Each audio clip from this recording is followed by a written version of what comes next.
In the vast, silent void of space, a small spacecraft navigated through the sea of stars with a purpose as clear as the cosmic path it followed. Inside the ship, Zira, the alien assassin from the planet Vrax, meticulously checked her equipment. Her mission was simple yet critical. Eliminate a specific human on Earth who posed a significant threat to the interstellar balance. This human, known only as Dr. Elliot Rowe, was reportedly on the brink of a discovery that could shift power in the galaxy, making humanity an unintended threat to numerous civilizations. Zira's skin shimmered with a natural luminescence, a characteristic of her kind, allowing them to blend into their surroundings, a trait that made them excellent assassins. Her eyes, wide and tawny, reflected a universe of stars as she focused on her task. The air inside the ship was filled with a faint hum, the only sound accompanying the occasional beep of the console. As Earth approached on her navigation screen, Zira went over her plan once more. She had studied Dr. Rowe extensively, his habits, his security measures, his daily routines. She knew he frequented a small coffee shop every morning at 7:30 a.m., jogged in the nearby park every other evening, and often worked late into the night in his laboratory at the edge of the city. Landing discreetly in a wooded area close to the city, Zira cloaked her ship and made her way towards civilization. The cool Earth air was a stark contrast to the recycled atmosphere she was used to on her ship. She adjusted her cloaking device, a thin, fabric-like technology wrapped around her form, camouflaging her alien features and transforming her appearance to that of a human. She chose the guise of a young woman, someone inconspicuous and unlikely to draw attention. Her first stop was the coffee shop, where Dr. Rowe was a regular. She observed from a distance, using advanced Vraxian technology to listen in on conversations, hoping to gather more information about her target.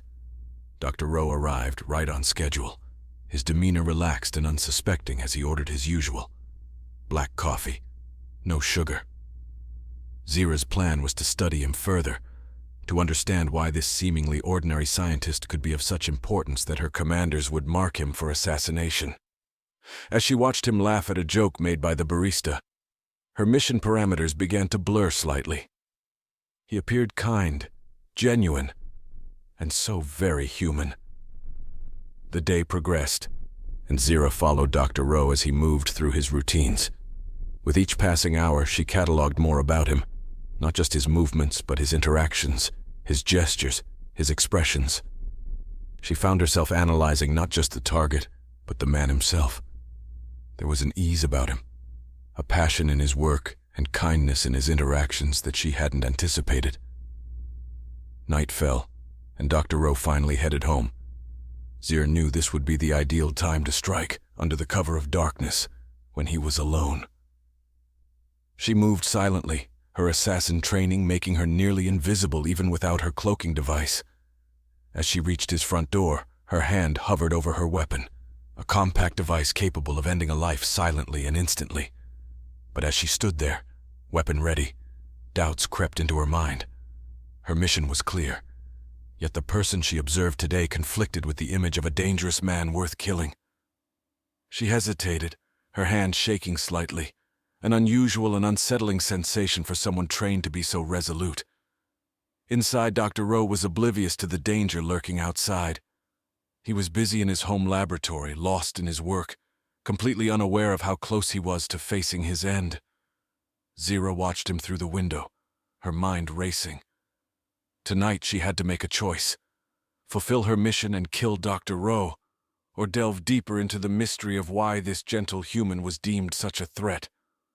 Her heart pounded in her chest, a strange feeling of empathy tugging at her normally steely resolve. As the stars blinked silently above, Zira made her decision. She would not. Zira spent the following days deepening her surveillance, blending seamlessly into the human world as she tracked Dr. Rowe's movements. Her cloaking device enabled her to shift appearances, adopting different personas to remain inconspicuous while she gathered intelligence. She sat in lectures that Dr. Rowe gave at the local university, where he discussed advanced quantum mechanics and theories that bordered on what her own people might consider primitive. Yet there was an innovative spark in his ideas that intrigued her. One day, while posing as a graduate student, She engaged Dr. Rowe directly, asking pointed questions to gauge his understanding and intentions. His answers hinted at a revolutionary energy source he was developing, something capable of altering the fabric of space-time. Zira's interest piqued, not just as an assassin but as a scientist herself. Her mission parameters did not include such profound scientific intrigue. After the lecture, she followed him to a small, cluttered workshop where he spent his evenings. Hidden in the shadows, she watched him work, her advanced senses picking up every muttered word and frustrated sigh. It became clear that Dr. Rowe was unaware of the potential geopolitical storm that his research could unleash. He worked for the betterment of mankind, oblivious to the interstellar consequences. Compelled by a growing sense of conflict, Zira decided to further her interaction. Under the guise of a concerned colleague, she approached Dr. Rowe with fabricated concerns about the ethical implications of his work. His response was passionate and earnest, arguing for the necessity of progress and the ethical obligation to pursue knowledge. This conversation revealed his genuine character and deep sense of responsibility, drawing Zira further away from her original mission. The more she learned about Dr. Rowe, the more her affection grew, a feeling she struggled to compartmentalize. Her training had prepared her to face enemies, not to confront the complexities of empathy and emotion. One evening, as they walked through the park discussing theoretical physics, the line between her role and her true self blurred. Laughter escaped her lips more freely than she had anticipated, and she found herself sharing views on universal harmony that no assassin should ever reveal. Their discussions became a regular occurrence, each meeting unintentionally veering away from her mission. She learned about his family, his hopes for humanity, and his fears for the future. Each revelation made the idea of killing him more abhorrent, yet she could not forget her duty. Her superiors expected updates, and her reports became vague, buying time as she wrestled with her conscience. One night, as they gazed at the stars, Dr. Rowe shared his dream of a universe where all beings could share knowledge freely, without fear or suspicion. His vision resonated with Zira, touching a forgotten desire for peace in her own war-torn heart. It was then she realized that her feelings had evolved past professional interest or mere curiosity. She was now in a precarious position, torn between her duty to her planet and the unexpected love for a man who stood for everything she had been taught to disdain. Conflict raged within her as she contemplated her next move. Could she protect him instead of fulfilling her orders? Would revealing her true identity and purpose destroy the trust they had built? These questions haunted her as she lay awake at night, staring at the ceiling of her small apartment on Earth, far from her home planet but closer than ever to feeling at home. As the days turned into weeks, Zira's inner turmoil intensified. Her nightly reports to her commanders became increasingly sparse and evasive, causing them to grow suspicious of her activities on Earth. Meanwhile, she continued to forge deeper bonds with Dr. Rowe, accompanying him to scientific conferences and collaborating on research papers under her assumed identity. The more she immersed herself in his world, the harder it became to consider pulling herself away to complete her dark mission. One fateful evening, while they were working late in his laboratory, an alert on her communicator broke the comfortable silence, a direct summons from her commander to return to Vrax for debriefing. Panic set in as she realized that her time on Earth was running out, and with it, her opportunity to change the course of her mission. She excused herself, stepping outside into the cool night air to respond covertly. Her commander's voice was stern and unequivocal. "Agent Zira, your reports have been inadequate. We need a decisive update, or we will have to intervene directly." The threat was clear. Her superiors were ready to take matters into their own hands, which could only mean one thing: the elimination of Dr. Rowe, regardless of the cost. Torn between her allegiance to her planet and her feelings for Elliot, Zira pleaded for more time. She argued that more research was needed to truly understand the implications of Dr. Rowe's work, hoping to buy him more time. Her commander agreed reluctantly, giving her 1 week to provide conclusive evidence that Dr. Rowe's research was non-threatening. The clock was ticking, and Zira knew she had to act fast. Back in the lab, she found Elliot reviewing data from their latest experiment. The look of concentration on his face reminded her of the immense responsibility he felt towards his work, and unknowingly, towards the fate that hung over him. Zira decided then that she would do everything in her power to save him. Over the next few days, she worked tirelessly, both to help Elliot secure his research and to devise a plan to fake his death. She employed her advanced technological skills to create a convincing holographic duplicate of Elliot, planning to stage a lab accident that would leave no remains, only evidence of a tragic but fatal experiment gone wrong. As the day of the staged accident approached, Zira's emotions were a whirlwind of fear and hope. She explained to Elliot the true danger he was in, revealing her alien identity and the real reason she had come to Earth. To her surprise, Elliot took the news with a mixture of shock and understanding, his brilliant mind quickly grasping the interstellar stakes at play. He agreed to the plan, realizing it was the only way to continue his work and stay alive. Together they executed the plan flawlessly. News of Dr. Rowe's unfortunate demise spread quickly through the academic community, eliciting an outpouring of grief and shock. Meanwhile, Elliot, now presumed dead, continued his research in a hidden, secure location Zira had prepared, far from the prying eyes of both human and alien observers. With her mission officially complete, Zira faced a new challenge, remaining on Earth to protect Elliot and ensure that his groundbreaking discoveries would be used for peace and progress, not for galactic warfare. As they continued their work, hidden from the world, Zira and Elliot planned their next steps, knowing that the future held many uncertainties, but also possibilities for a new beginning, not just for them, but for the entire universe. Life underground was not what Dr. Elliot Rowe had ever envisioned for his groundbreaking research. Yet here he was, in a secret lab, hidden from the world he used to walk freely.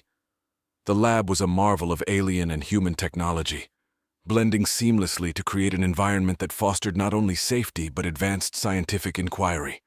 Zira, with her expertise, had equipped it with Vraxian technology that made it virtually undetectable to both terrestrial and extraterrestrial detection methods. As weeks turned into months, Elliot and Zira delved deeper into the research, using their isolation as a crucible for innovation. They developed a new energy source, one that could theoretically power cities without the pollution or resource depletion associated with traditional methods on Earth.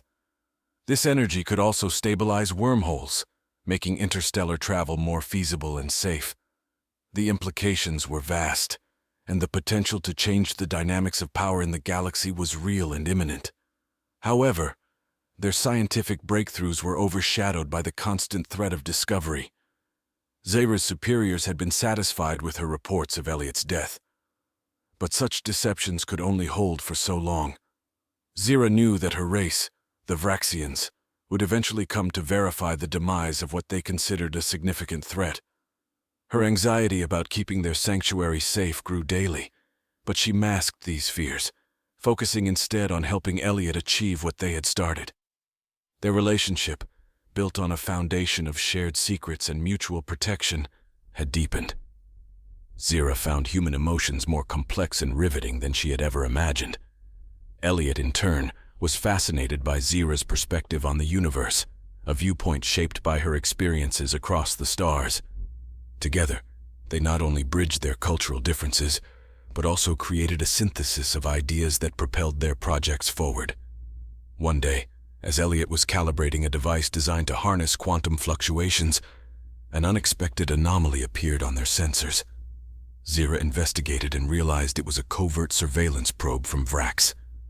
Panic set in. If their location was discovered, it would spell disaster not only for them but potentially for Earth itself.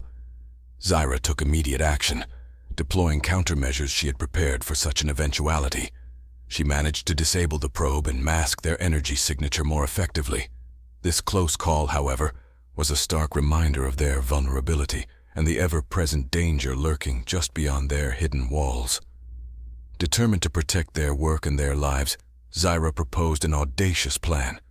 They would complete their research and then go public on a scale that her people could not ignore.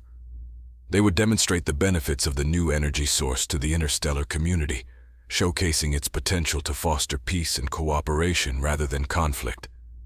Elliot agreed, knowing the risks involved but also the necessity of their gamble. As they prepared their public reveal, they tightened security, refined their technology, and planned their arguments to defend their work. They knew they would face opposition, skepticism, and possibly even aggression, but they were also hopeful. By demonstrating the practical applications of their research, they hoped to unite various factions and pave the way for a more collaborative future. In the meantime, Zyra trained Elliot in the basics of self-defense and the use of Vraxian technology should they need to defend themselves. Elliot, amazed by the trust and knowledge Zyra placed in his hands, worked harder than ever, driven by the potential to save lives and perhaps change the universe.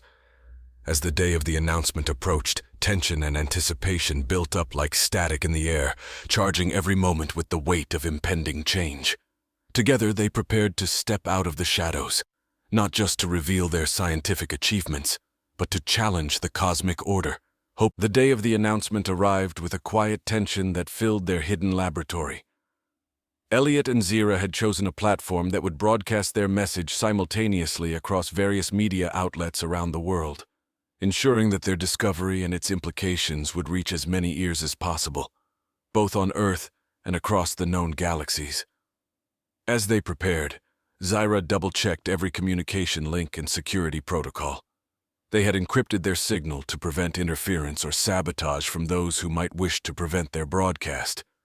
Elliot, looking every bit the part of the revolutionary scientist he had become, practiced his part of the presentation, his voice steady but tinged with the gravity of their situation. Their message was clear and compelling. Elliot introduced their revolutionary energy source, explaining its basis in quantum field manipulation and its potential to provide clean, limitless energy. He carefully avoided too technical a description, instead focusing on the practical applications and benefits.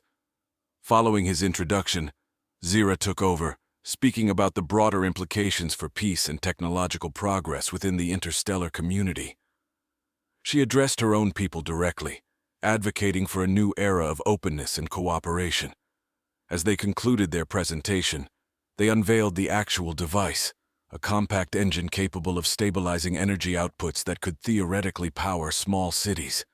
The demonstration was flawless, the device humming to life on live video, its readings displayed for all to see, undeniable proof of their claims. The immediate reaction was an overwhelming flood of inquiries, support, skepticism, and outright disbelief. News outlets began to buzz with debates and discussions about the implications of such technology. Scientists from around the world requested more information, eager to replicate the findings. Governments expressed their interest cautiously, aware of the geopolitical shifts this technology could induce. Meanwhile, the interstellar response was slower to unfold but no less dramatic. Vraxian authorities were stunned by the appearance of Zyra, not only alive but actively defying her orders. Emergency meetings were convened among the Vraxian leadership to discuss the implications of her actions and the technology she had revealed. Zyra's former commanders demanded immediate action, but a faction within the Vraxian Council argued for caution. Intrigued by the possibilities of the new technology and swayed by Zyra's impassioned plea for peace. The debate within the Vraxian society mirrored the larger debates happening across other worlds, many of which had intercepted the broadcast and begun their own discussions about the future. Back on Earth, Elliot and Zyra monitored the fallout from their announcement, ready to defend their work. They had prepared for this, a global and possibly interstellar symposium where they would need to advocate not only for their technology, but for a shift in cosmic perspective. Their next steps were carefully planned. They began organizing a series of follow-up presentations and live demonstrations for both human and alien scientists. Zyra reached out through her contacts to influential figures within her own and other alien societies, individuals who had expressed open-mindedness towards humans and were advocates for interstellar cooperation. As days turned into weeks, the initial chaos of their announcement began to settle, and a dialogue started to form, a cautious yet optimistic conversation about how this technology could be integrated and shared. The focus was not just on the scientific aspect. As the global and interstellar dialogue deepened, Elliot and Zyra worked tirelessly to solidify their position and the credibility of their technology. They established a series of transparent, peer-reviewed testing protocols to validate their findings. Scientific teams from various countries and planets were invited to participate, ensuring a diverse and unbiased examination of the technology. This approach not only reinforced the validity of their work, but also helped build a coalition of supporters who understood the science and its implications firsthand. During this time, Elliot and Zira also established the Quantum Energy Consortium, a multi-species initiative aimed at overseeing the distribution and development of the new energy technology. The consortium was designed to be a democratic entity with representatives from all interested planets, ensuring that no single power could monopolize the technology. Its first task was to draft a charter that outlined the ethical use of quantum energy, emphasizing sustainability, peace, and equity. However, not all reactions were supportive. Some factions, both human and alien, pushed back against the changes. They launched disinformation campaigns, staged protests, and even threatened sabotage. The technology posed a threat to the traditional power structures and those who benefited from them. It was a disruption they were not willing to accept without a fight. Amidst these challenges, an urgent message arrived from Vrax. The Council had finally reached a decision regarding Zira's actions. Instead of the expected punishment, they extended an invitation for her and Elliot to speak before the Council. It was an unprecedented move, influenced by the growing faction within Vraxian society that saw the potential for a new era of peace and collaboration. Zira accepted, realizing this was a critical opportunity to further their cause on a galactic scale. The journey to Vrax was fraught with tension. Zira prepared to confront her past and the possible resentment from her peers, while Elliot faced the daunting prospect of presenting human innovation to an alien council. Their arrival was met with a mixture of curiosity and hostility, but the formal reception was impeccably diplomatic. At the council meeting, Zira spoke first, detailing their journey, the discovery, and the potential benefits of their technology. She spoke of the need for change in the Vraxian approach to other civilizations, advocating for cooperation over control. Elliot then took the floor, his presentation not only technical but deeply human, sharing stories of Earth's struggles with energy and the environment, illustrating the universal need for sustainable solutions. The Council's decision was not immediate, leading to days of debate among the Vraxians. Meanwhile, Elliot and Zira were escorted through Vrax, shown the advancements and also the areas where their society struggled. They were both touched by the similarities and challenges faced by all civilizations, reinforcing their resolve to help forge a path forward. Finally, the council reconvened, and the verdict was delivered. The Vraxians, influenced by the promise of the new technology and the passionate advocacy of Zira and Elliot, agreed to join the Quantum Energy Consortium as founding members. This decision marked a significant victory, a turning point that was broadcast across galaxies, signaling a new willingness to embrace change and cooperation. Upon their return to Earth, Elliot and Zira were greeted as heroes, not just by humanity, but by representatives from multiple alien races who had followed the proceedings with vested interest. The consortium quickly grew in membership and influence, spearheading a new age of interstellar diplomacy and technology.